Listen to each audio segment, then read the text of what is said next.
Well, hello again, guys, from back here at a sunny, salubrious Whitley Park with the backdrop of, yes, my friend on the lawnmower. I swear that grass is never not being cut. I think it's just a different person who jumps on the lawnmower, and through the night it is constant. And if the lawnmower doesn't get you, well, the strimmer will. There's another, he's got his friend there with him today, so we'll battle the noise interference. And you might think that a lot of what I'm about to say, well, that's noise, more noise around Alexander Isak. Eddie Howe today, he answered every question as he always does, with good grace and with intelligence and with a clear message. But he also said in response to one of my colleagues, these questions aren't really helping now. He wants to focus on Aston Villa. And when will we focus on Aston Villa? Well, I'll focus on Aston Villa when I get the train there this afternoon. I cover the game tomorrow, and I will talk about football in this video and what I think is going to happen in the season ahead. But for now, the main topic of conversation again was Alexander Isak. And as my boss once said to me, you've got to fish where the fish swim. And if everybody wants to know about Isak and is talking about Isak and what the latest is on Alexander Isak, well, yeah, let's address that for now. Now, behind the trees there, Newcastle United are training. They're training without Alexander Isak. He is coming in this afternoon to train alone. And Eddie Howe confirmed there with us that it is a self-imposed exile. He was asked the question, can Alexander Isak play for Newcastle again, or will he play for Newcastle again before the transfer deadline? And quite tellingly, there's only a few words, he said Alex will control that. He then went on to say that I've had those conversations with him. I want him to train. I want him to play. Now, last weekend, there was a little bit of ambiguity with Eddie's quotes as to whether it meant it was Eddie's decision, given where Alex Isak's head was at, that he'd said, no, you've got to train away from the group, and no, you're not going to play while you are in this state of trying to force a move to Liverpool. No, it is clear now that Eddie Howe would have him in the squad at Aston Villa tomorrow. He would have him training with the rest of the team behind the trees today. But it is Alex Isak's decision, and this was what we revealed in the Daily Mail yesterday. I'll put the link in the description below the line. A really big, long read over at Daily Mail Plus. Only $1.99 a month, guys, to join. There you go. That is PSR Buston. We revealed that we're now comfortable and in a place, and there's no getting away from this, be you on the inside or the outside. Alexander Isak is on strike. And he is on strike because to not be on strike, and this is an instruction from above, from his agent Vlado Lemic, the Serbian, who I'm led to believe wants this deal to happen. He turns 60 next birthday, and he wants to deliver this for Isak, who is his biggest client by an absolute distance, and he wants this last big deal before he does wind down. So his instruction to Alex Isak is, I've got to shorten Alexander Isak to Alex Isak. I'm talking about him so much, I'm making him sound like a personal friend. Yeah, Alex, his instruction to Alex Isak is, don't show any sign of weakness. That's what I believe. I'll cover that legally. That was my understanding. If Isak in his camp were to say, okay, yeah, do you know what? We'll train, we'll play, we'll go to Aston Villa, Liverpool and Leeds. That then would give Newcastle the encouragement they want. They absolutely want this encouragement. And Alexander Isak will come back into the squad. He will be reintegrated. He will be a Newcastle United player next season. But so long as Isak doesn't want that to happen, so long as he trains alone and refuses to train, and by extension refuses to play, Newcastle continue to look for that solution with regards signing a striker or two strikers to make the deal happen.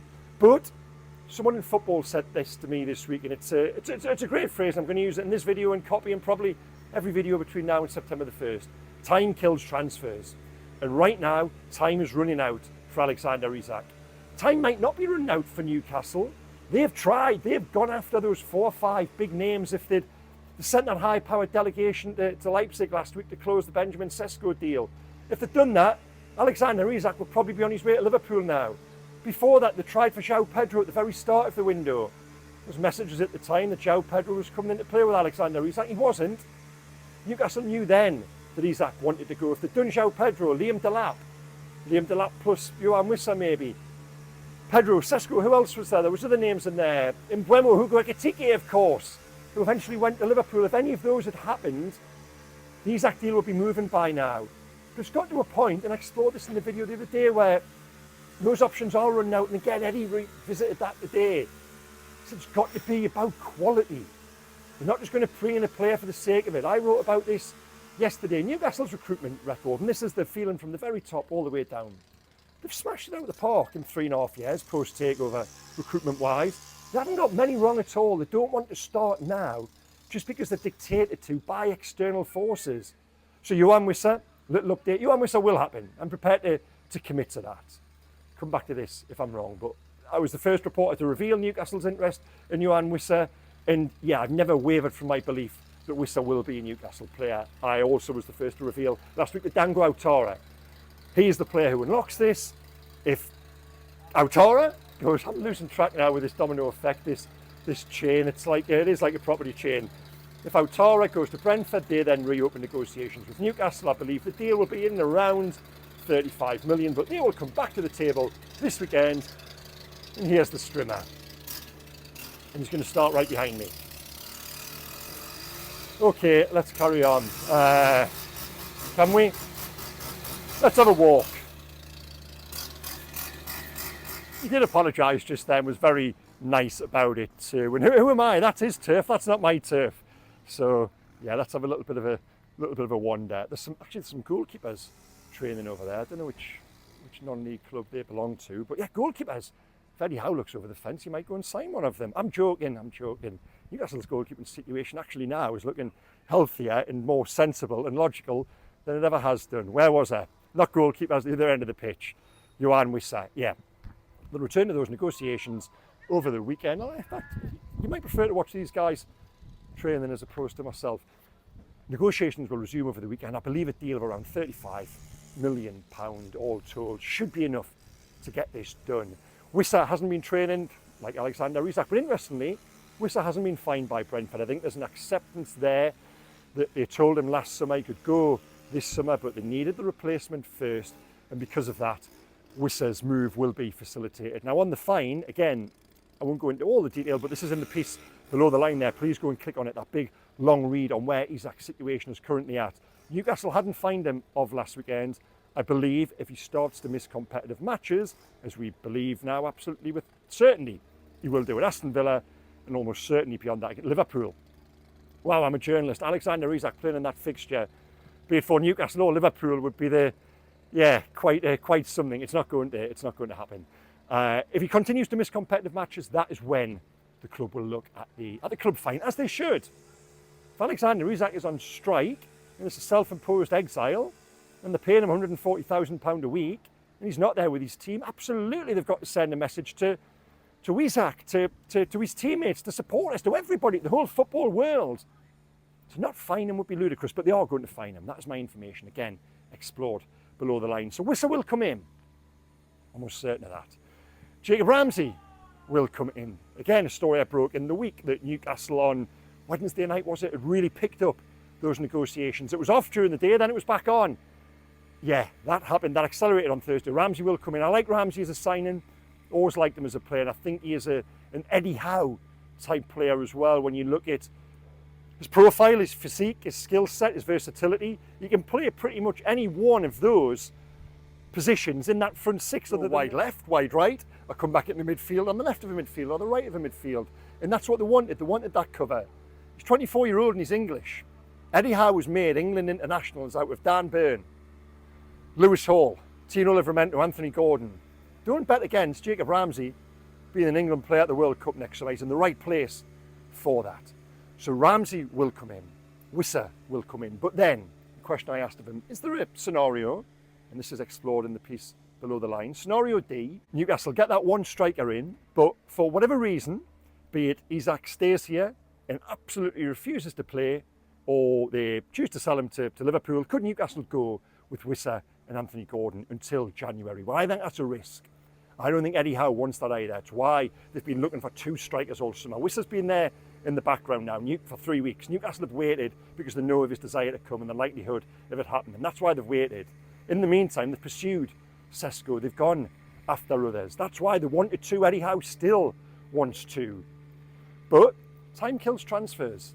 And the longer we go on, scenario A for Eddie Howe, for Newcastle, is that they find a way of reintegrating Alexander Isak into the group.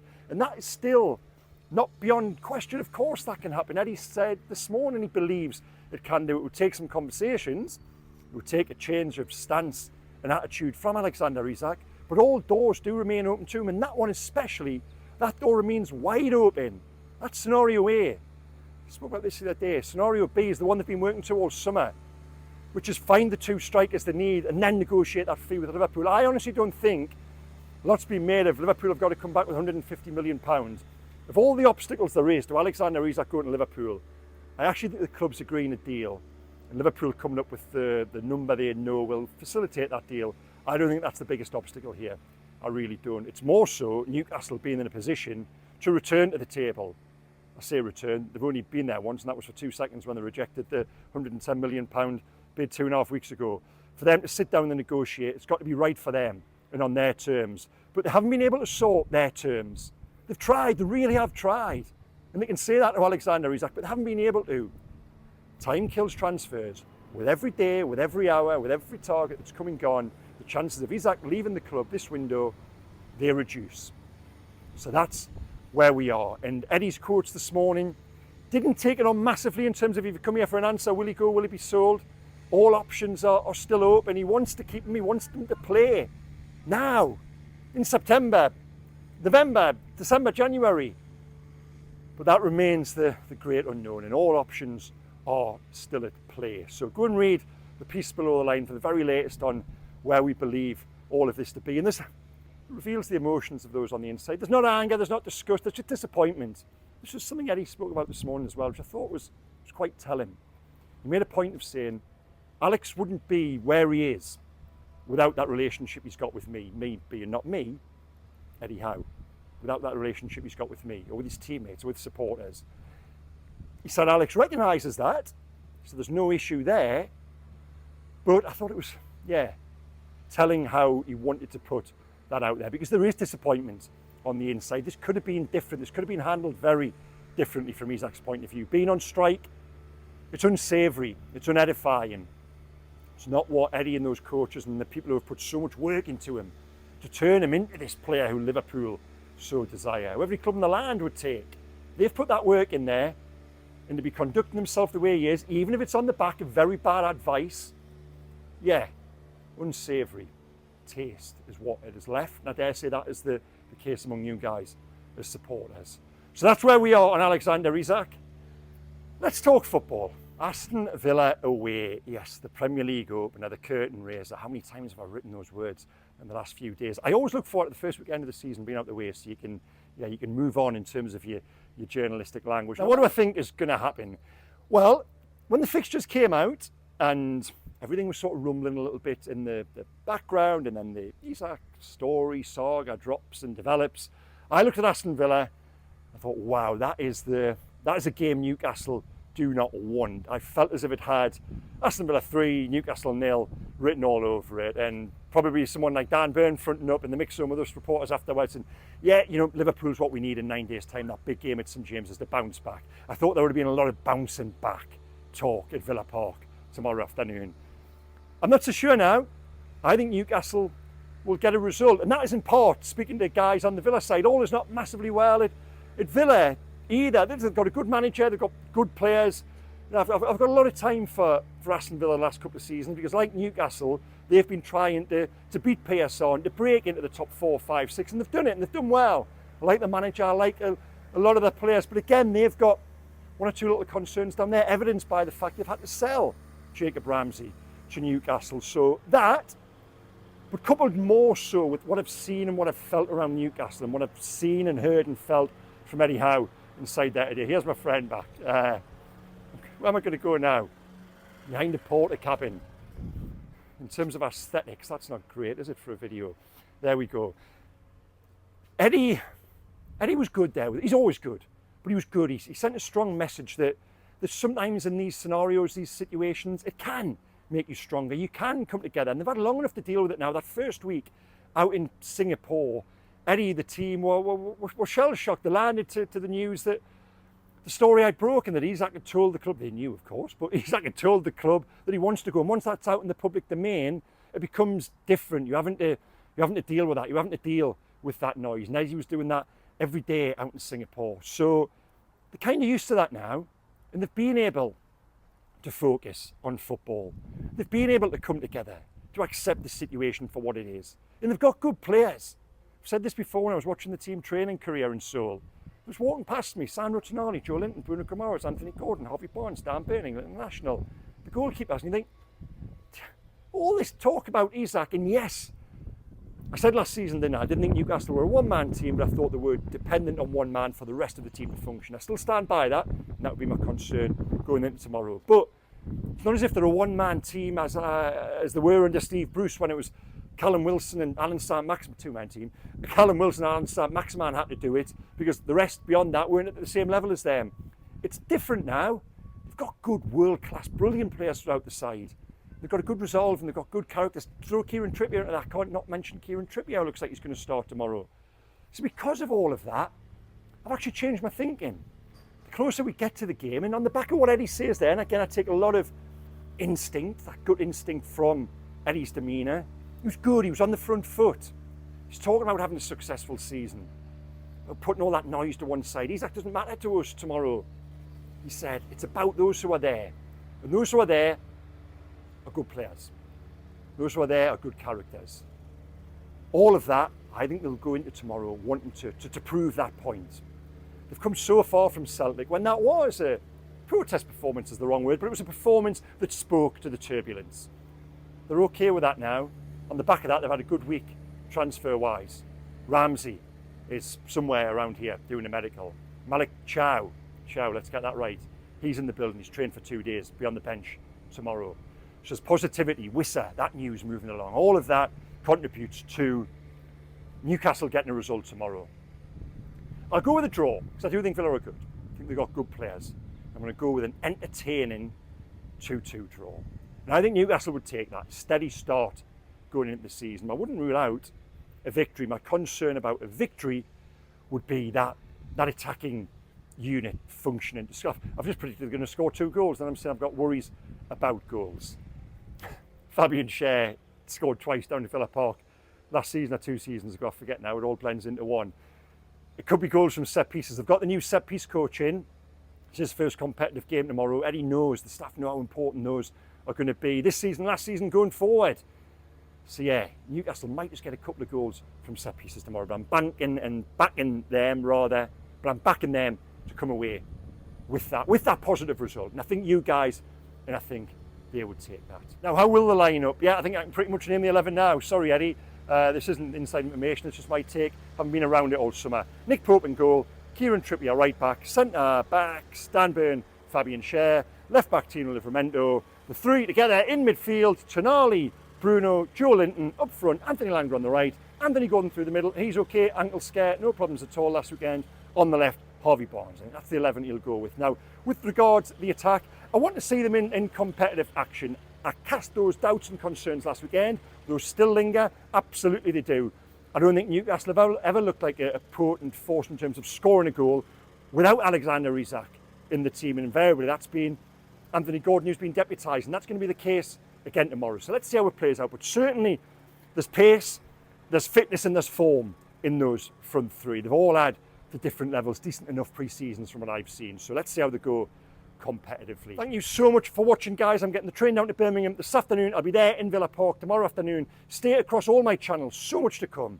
WhatsApp, X, Daily Mail Sport, Daily Mail Plus, Daily Mail the newspaper. Loads to go out. Again, click on that link below the line. Join me Daily Mail Plus. Losing track now, all the platforms there are. It's only $1.99 a month and you get all of my stuff on there, all of my written content. We'll be more tomorrow. Thank you so much for all of the support this summer. It has been incredible. Newcastle fans, Liverpool fans as well, you know. Still to this day, the comments below the line on here from everyone are measured, they're sensible, and I hope that I'll try to reflect that in my report. And what's going to happen with Alexander Isak? I don't know. 50-50. I think that's where we're at now. See you at Villa Park. Happy new season, everyone. Enjoy. Bye-bye.